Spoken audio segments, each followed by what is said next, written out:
After years of hostility, the foreign ministers of Iran and Saudi Arabia have met in Beijing for the first formal meeting of their top diplomats in more than 7 years.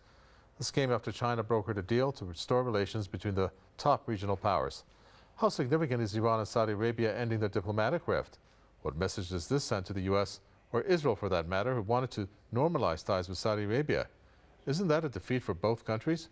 And what about the fact that China was the mediator in this affair? Those questions and more in this edition of The Spotlight. First, let me introduce our guests for this program. John Ross, Senior Fellow at the Chongyang Institute at Renmin University of China, joins us from London. Also joining us, Farshid Bagherian, who's a political analyst, who joins us from Karaj in the Islamic Republic. Welcome to you both. John Ross, first over to you. So you have the first formal meeting of the Iranian and the Saudi foreign ministers that has happened in Beijing. This comes after 7 years of hostility between the two countries. And they have formalized their relationship. How significant is this? Oh, well, it's very, very significant from many points of view. Just to deal with some of them. Obviously, I'm sure your next guest knows this in much more detail than me, but obviously it's of great importance from the situation within the Middle East itself, because the United States and Israel have been trying to create bad relations between Iran and all other countries in the region, and this is a total rebuff of that. So that's deeply significant. Secondly, it's significant, of course, because of the role that China's played within this, because China's a very important partner for countries in the Middle East, and that means it's no longer the United States playing a simple role in the Middle East of controlling everything. And thirdly, it's a real indication of the way that things are going in the world. There was an article in the Daily Telegraph, which I think was slightly over the top in its headline, who said this is a global catastrophe for the United States. I think that's not quite correct, but it's a very serious setback, because the indication more and more countries in the world are not going along with what the United States wants. They want to pursue policies in their own national interests and not act against them because of what the United States wants. So many levels, this is an absolutely fundamentally important meeting and fundamentally important agreement. Well, Farshid Bagherian, when the Iranian foreign minister and his counterpart signed this, one of the details of the joint statement that came out was the emphasis on security, or stability and sustainable security on the common agenda. What do you think that means when that comes at the top of the list?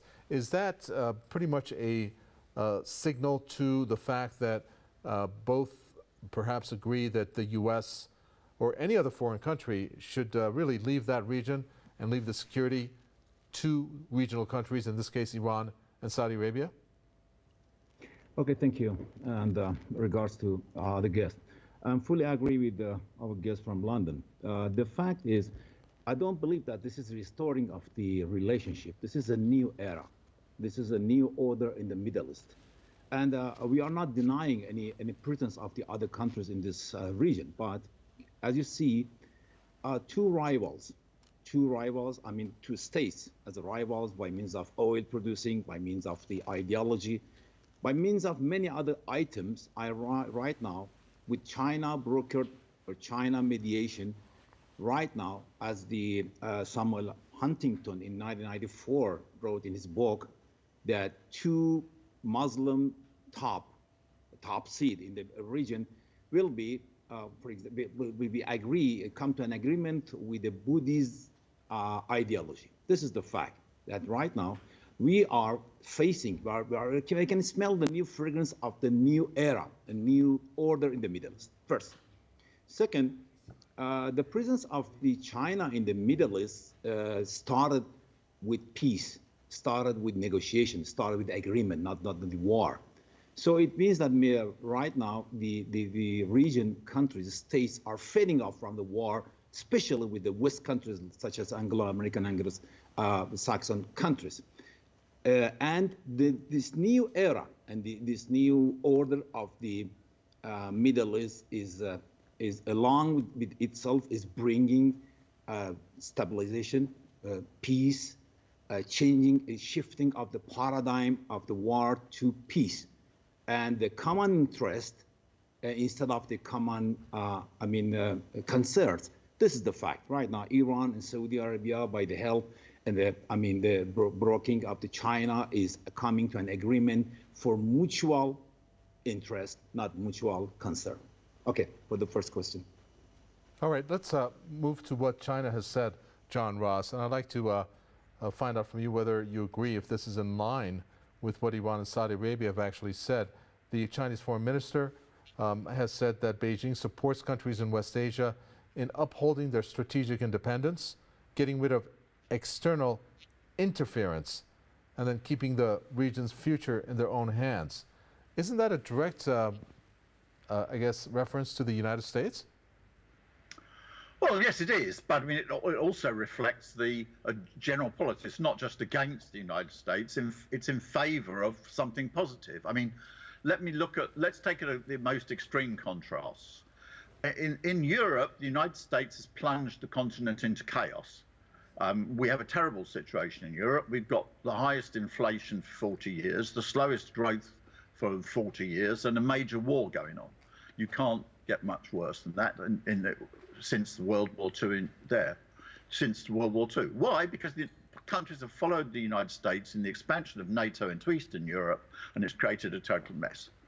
In the contrast, there's a long record in Southeast Asia with ASEAN, where the United States has been trying to create trouble around Taiwan, it's been trying to create trouble around the South China Sea, and it hasn't succeeded because the countries there don't want a crisis. They want to get on with peaceful economic development. Now, previously, the United States, however, had been, we might say, more like the Europe situation being imposed in West Asia, in the Middle East, because it had succeeded in creating no end of conflicts there, directly with its invasions and with other things. And now the countries in the region, as your guest knows, other guest knows much more detail than me, they don't want it. They want to get on with peace. They want to get on with development. And this is a whole new region which is pursuing this. So it's not just against the United States, it's in the interests of the countries in the region, because Europe is in a great mess, and Southeast Asia has been undergoing the most rapid economic growth of any region of the world. And therefore we know that the results are going to be good for the countries which are concerned in West Asia.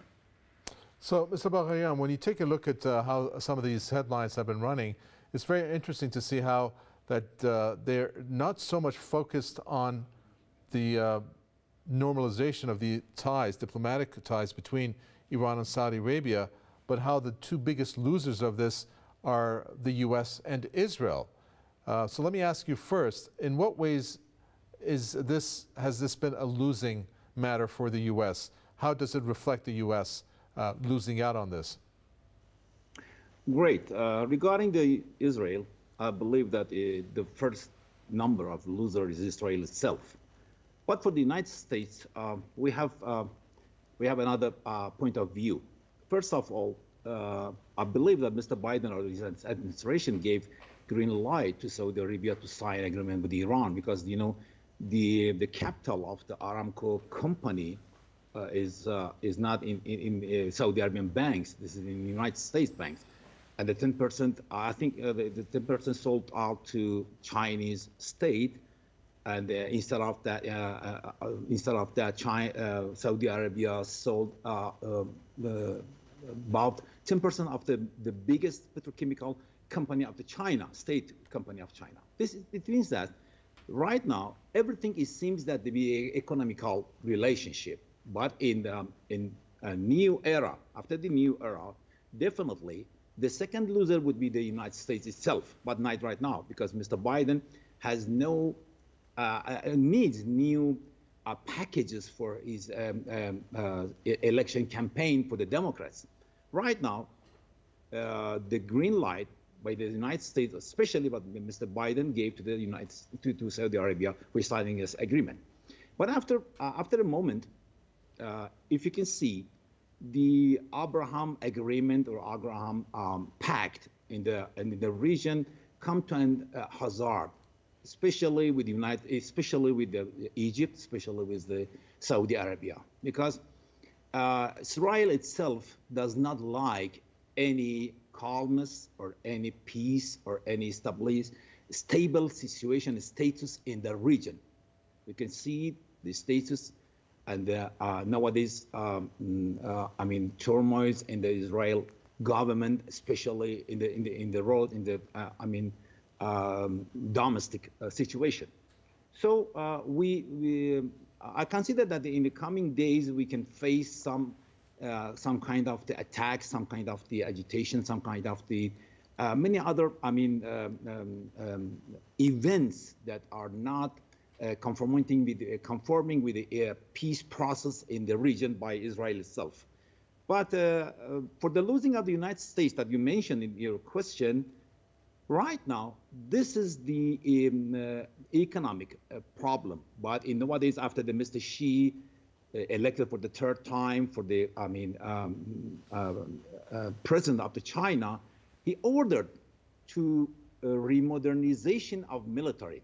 And because we are approaching a new era for Taiwan after visiting the Taiwan president to United States.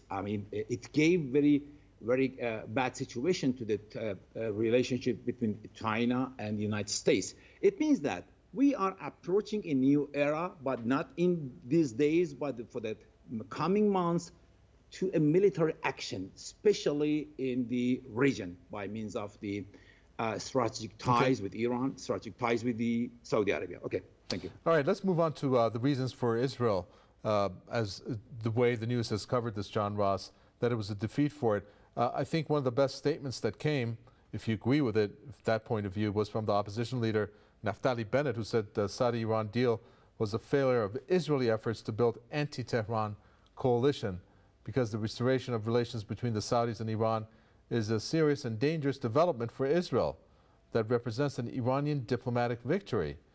What do you think about that? I mean, is Israel not happy with peace to prevail, which would be one of the consequences of this détente or this restoration of diplomatic relations between Saudi Arabia and Iran? Well, no, it's certainly not happy. I mean, this is not, you don't have to make a detailed analysis. You can see it by its own statements. I mean, if we look at the policy of Israel, it's been trying to get the United States to launch a military attack on Iran for a long time, which the United States has refused to go along with.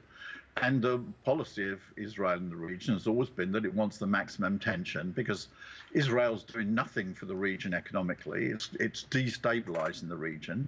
Its only real trump card in the situation is its military strength, which is created by the United States. So therefore, it doesn't like the situation in which there's economic development taking place in the region. It wants a situation in which there's a lot of military tension. And if there's a lot of military tension, then Israel becomes more important, because it's still, whatever its other things, it's got a powerful military. But it doesn't contribute anything to development in the region. It doesn't contribute to peace in the region. And therefore, the fact that peace is developing within the region, and you're going to have better developments in the region economically, is not in the interests of people who want maximum tension. And this is particularly, of course, true of Netanyahu, who's been subject to, maximum military tension, and is not even trusted even by people within the United States. I mean, there have been people who, even he's not trusted. So you've got the most extreme type of government, and it certainly doesn't want peace in the region. All right. Taking a look at, Mr. Bagherian, the relationship between Iran and Saudi Arabia, I mean, there are differences that do exist between the two. And I'm wondering if they're going to now come together on some of those topics that have been contentious in the past. For example, do you think when it comes to the issue of Palestine that Iran is so passionate about in terms of defending the rights of Palestinians, that Saudi Arabia may be more vocal or maybe more supportive of that, and vice versa when it comes to an issue like Yemen? Do you think that Iran is going to play a more active role when it comes to trying to resolve that conflict, which we have heard that there has been some strides made on that regards from Iran?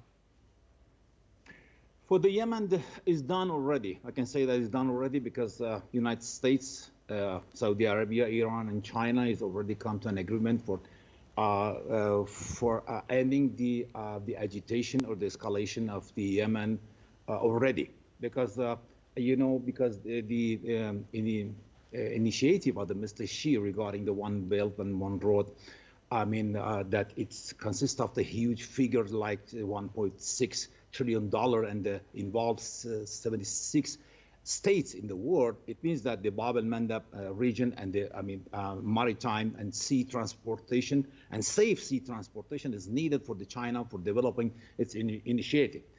For this reason, Yemen is on the control. I believe that it's done already. But with the Palestine is a different subject, because as much as we passing the days of the agitation in the Palestine and the Israel situation, we can see that the United States and Israel, there is some, how can I explain, there is some disagreement between them regarding, for example, the chief staff commander of the Israel says that I can hold up by myself any military attack to Iran without assistance of the United States. It means that there is something happening, that the disagreement between the United States and Israel is happening in nowadays, and Israel is getting isolated in the region. And this isolation of the Israel maybe can be a good hope or good, light for the peace process by means of two governments in the region for the Palestinian people to giving their own right for live for self-determination for their own destiny. I believe that in coming days, Israel, in coming months, maybe Israel is losing its power, and the world right now is focusing on the agitation and the brutality in the ceremonies of the Ramadan, especially in holy Ramadan months. Definitely, world will come to an agreement or for making a decision and to come together and make a decision for the Israel attack and brutality for the Palestinian in coming days. I believe that. Yeah. John Ross, one of the other issues that Saudi Arabia has time and again voiced its discontent with, but it's not obviously being talked about right now, is the JCPOA revival talks, where Saudi Arabia has always voiced concern about Iran's, obviously it's a civilian nuclear program, but Saudi Arabia, in the past at least, said that there may be deviations of that. Do you think now that they have now normalized their relations, their diplomatic relations, that it will be a point of agreement and maybe give momentum to those sanctions removal talks? I wouldn't express a very firm opinion. I'm not an expert on West Asia. The area which I know about is the relations between China and the United States, and so I see things through that type of framework. I mean, obviously, again, your other guest will have a much better, more precise idea than me. I mean, there's been differences, obviously, within the United States historically over the question of whether to do the Iran Accords, because obviously they were signed by the United States and then renounced by Trump, and they haven't been renewed by Biden. So we know that there has been some differences which are going on there. I don't have the expertise to know whether this will affect Saudi Arabia's positions or not. I'd defer to more informed people on that. Well, let me ask our guest there then from Karaj, Mr. Bagherian. The reason why I ask this question is because you're having these two normalize the relations. That obviously includes trade and the exchange of bilateral trade, let's say. And if that's going to happen, well, Iran is under sanctions, number one. Number two, there needs to be some economic activity between the two, and the JCPOA sanctions removal talks will can be a solution to that. I mean, as an example, you had the Saudi finance minister say, we are ready to invest in the Islamic Republic. But in order for that to take place, you have to have some kind of sanctions removed from Iran for that aspect to flourish. So do you think that Saudi Arabia will support Iran in that respect? A priori, Saudi Arabia and other Arab League countries, especially China, knows that Iran is under sanction. And this is very interesting that despite of this sanction, they wanted to invest in Iran. It means that somehow they are passing over the United States. This is not only the passing over the United States, it's the passing the dollar. I mean, the power of dollar.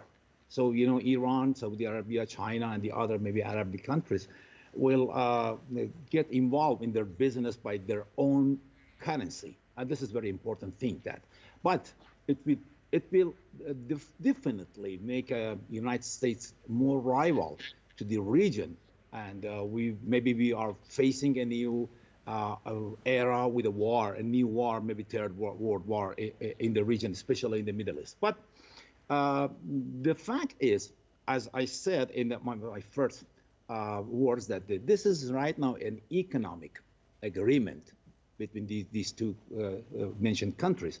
But in coming times, it will be devastated with two strategic level, such as producing armaments, rifle, machine gun and everything. So because, as I said, that this is a new order for the Middle East against the new order of the world that derived by the Mr. Bush father, that Sure. the new world order. This is against that, yeah. So, John Ross, my final question is, I guess they mentioned the dollar. I mean, we do have to mention how China went in Saudi Arabia recently. The Chinese president wanted there to trade to be done in the yuan. Mentioned that to Saudi Arabia in the form of the GCC countries of the Persian Gulf, in that form. And also we know how Iran obviously has set aside the dollar when it comes to its trade.